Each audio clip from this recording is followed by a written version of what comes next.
abençoe vocês também. Queridos, eu abro a minha Bíblia e quero que você participe, caso seja o seu intento, no Salmo 137. Salmo 137.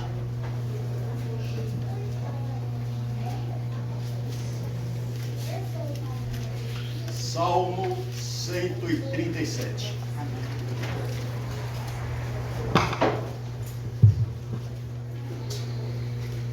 Amém? Amém. Com compaixão. Acharam o Salmo 137?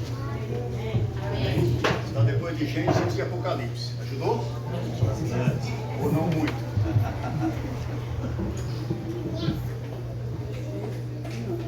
Salmo 137, a partir do verso 1, assim diz o Senhor: às margens do rio da Babilônia, nós nos assentávamos e chorávamos, lembrando-nos de Sião, nos salgueiros que lá havia, pendurávamos as nossas harpas, pois aqueles que nos levaram cativos nos pediam canções, e os nossos opressores que fôssemos alegres, dizendo: entoai-nos algum dos cânticos de Sião. Como, porém, haveríamos de entoar o canto do Senhor em terra estranha? Esse foi um momento terrível na vida de uma nação que foi escolhida para ser reino de sacerdote, povo exclusivo de Deus, o povo judeu, o povo hebreu. Eles, infelizmente, não conseguiram cumprir, honrar o santo propósito de Deus, o Pai. Assim que o Senhor Deus tirou essa nação da terra do Egito, na pessoa de Moisés, antes de lhe confiar nas mãos os chamados 10 mandamentos, ele separou aquela nação das demais nações: cananeus, heteus, jebuseus, hebreus, assírios, babilônios, os próprios egípcios, e confiou nas mãos dessa nação seus santos oráculos. Fracasso total, muitas oscilações, cativeiro em cima de cativeiro, opressão e humilhação. E hoje não é diferente. Hoje nós também temos no nosso município um prefeito que merecemos, no estado um governo que merecemos, e numa nação um presidente que merecemos. Quando você estuda a Bíblia, conforme a nação de Israel estava andando bem diante de Deus, reis bons se faziam presente. Josias, por exemplo, um rei fantástico, maravilhoso. Mas quando as pessoas costumavam agora olhar para as vizinhanças e a querer agora fazer igual às demais nações, e se desviando de Deus, Deus consentia, e até consentia que reis maus também fizessem presente. E ali você encontra vários reis. Só de falar de Manassés e da terra impia, sacrificou seu próprio filho a Satanás. E sem contar de Acabe e tantos outros reis ruins. Quando as pessoas acordavam, voltavam-se para Deus. Deus aplacava sua ira. Reis bons se faziam presente. E aquele rei agora conduzia a nação, o povo, novamente para os braços de Deus. E nesse instante aqui, você leu comigo o título do Salmo 137, diz: saudades da pátria. Você tem saudade da sua pátria? Você que é do Norte e Nordeste, como eu sou filho de nordestino, graças a Deus, de baiano maranhense, o povo que vem do Nordeste para São Paulo, muitos vieram e ficaram, como meus pais. Meus pais não voltaram para suas cidades de origem, mas muitos vêm e voltam, vêm apenas passar um tempo. Temos aqui nosso querido irmão Givanildo, que é do estado do Pernambuco. Está doidinho para voltar, não está, meu querido? Se dependesse de você, você não estava aqui nem amarrado de corda, né? Mas está aqui porque tem um propósito de Deus para ele aqui nessa cidade. Amém. Mas a nossa pátria não é aqui. A nossa pátria está no céu. Amém? O Senhor Deus disse: não se turbe o vosso coração. Credes em Deus, credes em mim, na casa de meu pai há muitas moradas. Se assim não for, eu vou teria dito: eu vou preparar lugar, e quando eu for e vos preparar lugar, voltarei e receberei para mim mesmo, para que onde estou estejais vós também. Amém. Nesse inteirinho, então, depois que passar o chamado milênio, esse planeta Terra será queimado, o pecado, e será restaurado, e o novo Éden será reavivado. E é aqui nesse planeta Terra que eu e você iremos morar, se mantermos a nossa caminhada e a nossa comunhão com Deus. Não basta apenas ter o nome na igreja, na secretaria ou na tesouraria, ou na associação. A Bíblia diz que o nosso nome tem que estar escrito no livro da vida do Cordeiro. Se ele não se fizer presente lá, infelizmente, você pode ser filho de adventista, você pode trabalhar na Novo Tempo, você pode ter feito faculdade na Unisa, você pode ser dizimista, ofertante, vegetariano, guardador de sábado, vai se perder com tudo isso. Estou sendo duro com vocês?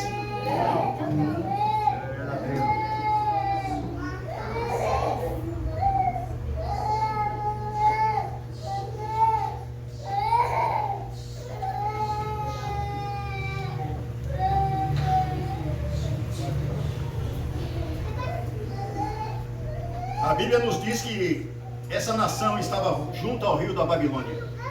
E ali junto ao rio da Babilônia, lágrimas rolavam nas faces daquele povo. E o povo alegre, o povo feliz, que entoava músicas, agora estavam tristes, a ponto de pendurar as suas harpas no salgueiro. E passando agora uma opressão, uma humilhação dos oponentes. Os oponentes pedindo: cante, mostre para mim o que vocês cantam lá em Sião. Mas como cantar, se você agora é um escravo? Se você agora está sendo oprimido, humilhado? Agora, por que tudo isso aconteceu? Justamente por causa da rebeldia, justamente por causa da desobediência. Babilônia foi uma nação erguida profeticamente, e ela veio do lado do norte, na pessoa de Nabucodonosor, que é a cabeça de ouro de Daniel, capítulo 2, que veio como um vento impetuoso, derrubando e destruindo tudo que passava-se pela sua frente, com o consentimento de Deus.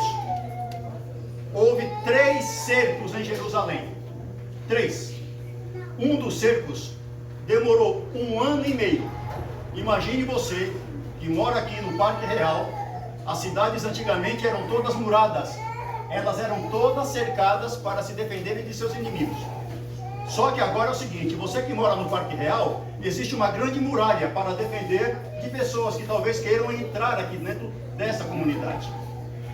E agora aconteceu o seguinte: lá fora estava o exército de Nabucodonosor, e você preso aqui dentro desses muros por um período de 1 ano e meio. A alimentação acabou, a água está ficando escassa. O livro chamado Grande Conflito diz que aqueles que ousavam a sair às escondidas para encontrar pelo menos uma raiz para comer, se fosse pego, seria morto.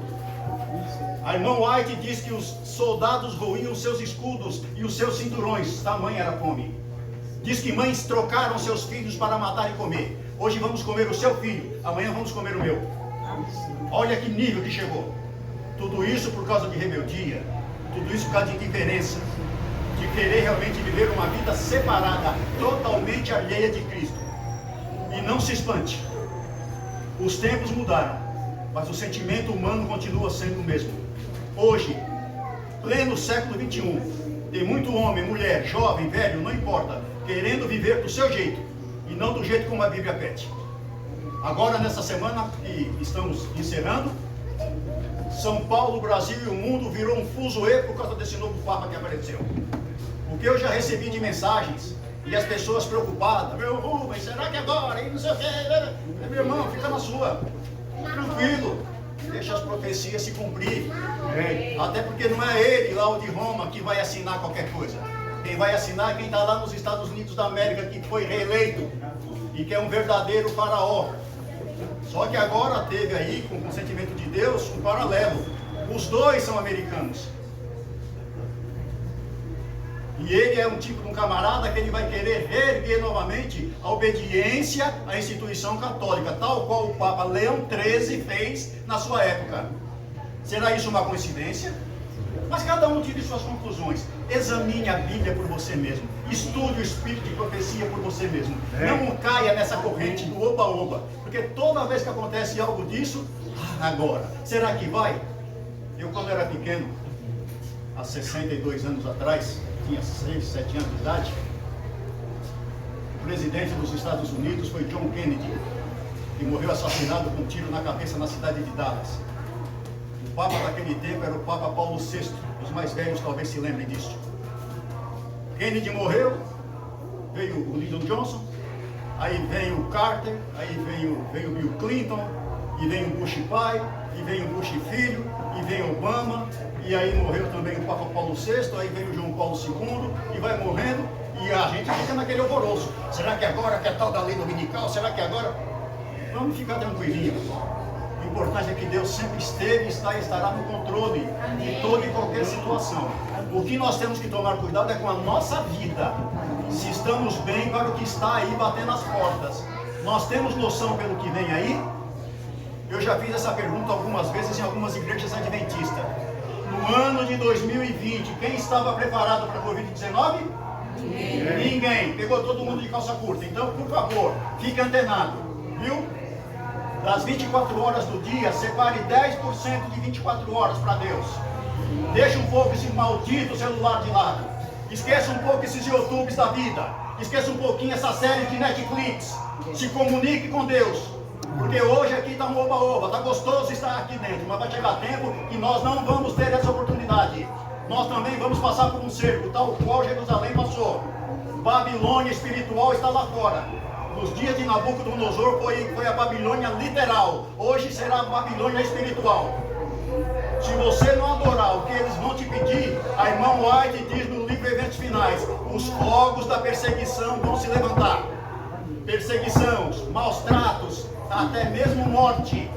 Quem lê o Espírito de Profecia sabe o que eu estou dizendo. Eu não estou aqui falando nada palavras minhas. Amém. Mais uma vez eu pergunto, eu estou sendo duro com vocês hoje de manhã?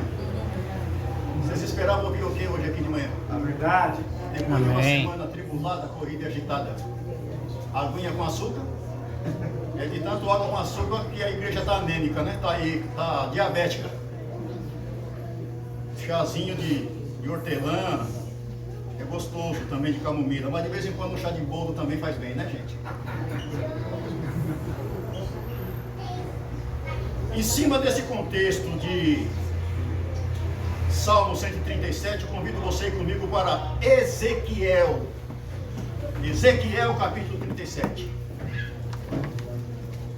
Está depois de Jeremias e antes de Daniel. Ezequiel. Ezequiel, ele era da tribo de Levi. Ele era um sacerdote. A sua primeira revelação veio na sua idade de 30 anos. Porque era na idade de 30 anos que as pessoas começavam o seu ministério. Tal qual Cristo. Cristo começou o seu ministério com a idade de 30 anos. Ezequiel capítulo 37.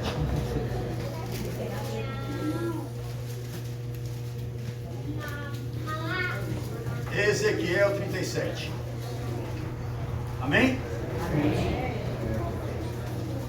Estou escutando o barulho de páginas virando. Amém? A partir do verso 1, assim diz o Senhor. O título em negrito diz o quê? A visão de um vale de ossos secos. Foi isso que o Senhor Deus deu para Ezequiel. Que ele contemplasse naquele vale esses ossos secos. Verso 1 em diante, assim diz o Senhor. Veio sobre mim a mão do Senhor. Ele me levou pelo Espírito do Senhor. E me deixou no meio de um vale que estavam cheio de ossos. E me fez andar ao redor deles. Eram muito numerosos na superfície do vale e estavam sequíssimos. Então me perguntou: Filho do homem, acaso poderão reviver esses ossos? Respondi: Senhor Deus, tu o sabes. Disse-me ele: Profetiza a estes ossos e dize-lhes: Ossos secos, ouvi a palavra do Senhor. Assim diz o Senhor Deus a estes ossos: Eis que farei entrar o Espírito em vós e vivereis. Porei tendões sobre vós, farei crescer a carne sobre vós. Sobre vós estenderei pele, porém em vós o Espírito e vivereis. E sabereis que eu sou o Senhor. Então profetizei segundo me for ordenado. Enquanto eu profetizava, houve um ruído, um barulho de ossos que batiam contra ossos, e se ajuntava cada osso ao seu osso. Olhei, e eis que havia tendões sobre eles, e cresceram as carnes, e se estendeu a pele sobre eles, mas não havia neles o Espírito. Então ele me disse: Profetiza ao Espírito, profetiza ao Filho do Homem, e diz-lhe: Assim diz o Senhor Deus: Vem dos quatro ventos, ó Espírito, e assopra sobre estes mortos, para que vivam. Profetizei como ele me ordenara, e o Espírito entrou neles, e viveram, e se puseram um exército sobremaneira numeroso. Então me disse: Filho do homem, estes ossos são toda a casa de Israel. Eis que dizem: Os nossos ossos se secaram, e pereceu a nossa esperança, estamos de todo exterminados. Portanto, profetiza e dize-lhes: Assim diz o Senhor Deus: Eis que vos abrirei a vossa sepultura, e vos farei sair dela, ó povo meu, e vos trarei a terra de Israel. Sabereis que eu sou o Senhor quando eu abrir a vossa sepultura e vos fizer sair dela, ó povo meu. Porei em vós o meu espírito e vivereis, e vos estabelecerei na vossa própria terra. Então sabereis que eu sou o Senhor, disse isso e o fiz, diz o Senhor. Amém? Amém. Aqui, independente do Senhor Deus ter consentido, permitido a opressão babilônia de 70 anos, uma profecia que o Senhor Deus deu a Jeremias no livro de Jeremias, capítulo 25, que essas pessoas iriam passar por um processo de opressão, mas que depois viria a libertação. Houve 3 cercos, 3 momentos em que o Nabucodonosor levou a sua equipe para lá. Ano 605, 597 e por último 586. Aqui então nós encontramos a promessa maravilhosa de Deus. Já no capítulo 36, que é o capítulo anterior, você pode ver e ouvir e escutar que o Senhor Deus iria colocar o seu Espírito Santo naquela nação, naquele povo que estava ali cativeiro, e trazê-los de volta para o seu santo convívio, restabelecer as suas casas, restabelecer os muros, restabelecer o templo. O templo era a menina dos olhos de todo e de qualquer judeu. Eles achavam que aquelas paredes ali era o suprassumo, quando na verdade o suprassumo sempre foi e será o nosso Deus. O Senhor Deus de Abraão, o Deus de Isaac e o Deus de Jacó. Aqui então, o Senhor Deus deu a Ezequiel esta visão. Jeremias foi um profeta contemporâneo de Ezequiel. Jeremias não foi para o cativeiro. Ele ficou em Jerusalém, como outras pessoas, os mais pobres, como diz o Espírito de profecia. Não foram todos que foram levados para lá. E quando você vê, por exemplo, na pessoa de Esdras, quando Esdras voltou do cativeiro, isso está escrito no próprio livro do próprio Esdras, eles demoraram 5 meses para sair de lá de Babilônia, que já não era mais Babilônia, eram os medos e persas, na pessoa do rei Artaxerxes, Ciro e Dario. 5 meses de caminhada. Imagine a distância que não era. Imagine você sair de São Paulo e pegar uma Via Dutra da vida, uma Castelo Branco, e ir para um outro estado longínquo e demorar 5 meses de caminhada. Homens, mulheres, crianças, alguns animais que estavam presentes. Um negócio terrível, tenebroso. Às vezes nós lemos a Bíblia e achamos que as coisas tudo aconteceu ali naquele instante. Quando você pega, por exemplo, o livro de Daniel. O livro de Daniel tem quantos capítulos? 12 capítulos. Demorou 70 anos para ser escrito esses 12 capítulos. Do capítulo 1 para o capítulo 2 demorou 3 anos. No capítulo 1 você vê ele chegando junto à mesa do rei. Ele, Ananias, Misael e Azarias. Os vinhos, as carnes. E a Bíblia nos diz que eles contemplaram tudo aquilo e falaram: olha, nós não queremos nos contaminar com isso aí não, Ariel. Que tem para nós comida vegetariana. Depois de 3 anos, eles foram chamados. Então você vê aqui do capítulo 1 em diante, já demorou 3 anos. Há uma distância entre o capítulo 2 e o 3 de 19 anos. Da estátua, do sonho para a estátua que o rei mandou erguer. Às vezes nós lemos assim, uns têm um pouco mais de facilidade, outros nem tanto. Você lê num período de 2, 3 horas, 1 hora e meia, aí varia de pessoa para pessoa. Mas foi escrito em 70 anos esse livro. O livro de Atos dos Apóstolos demorou mais ou menos 30 anos para ser escrito. Então nós temos que ter essa noção, porque é uma história. E nós, adventistas do 7º dia, somos historicistas. Tudo que a Bíblia diz é que as escolas aí andam pregando nas matérias de escola. Tudo bem. Então aqui agora o Senhor Deus mostrou para Ezequiel, que estava lá em Babilônia, e era contemporâneo de Jeremias, como também tantos outros profetas, que não foram levados em cativeiro. Veio sobre mim a mão do Senhor, e ele me levou em espírito e me deixou no meio de um vale que estava cheio de ossos. Essa era a condição de uma pessoa que estava ali em cativeiro. Não tinha um horário certo para dormir, para acordar, não tinha um horário certo para um banho, se é que tomavam, se é que tinham um café da manhã, um almoço, uma janta. Muito pelo contrário. Só opressão, humilhação. E agora as pessoas estavam se definhando materialmente e espiritualmente. Você vê aqui agora uma nação de fé abalada, uma nação sem esperança. E a Bíblia diz que o Senhor Deus, mostrando para Ezequiel tudo aquilo, fez ele andar ao redor deles. E não eram poucos não. O verso 2 diz que eram muito numerosos na superfície do vale e estavam sequíssimos. Eles não estavam secos, estavam o quê? Sequíssimos. Além de ser.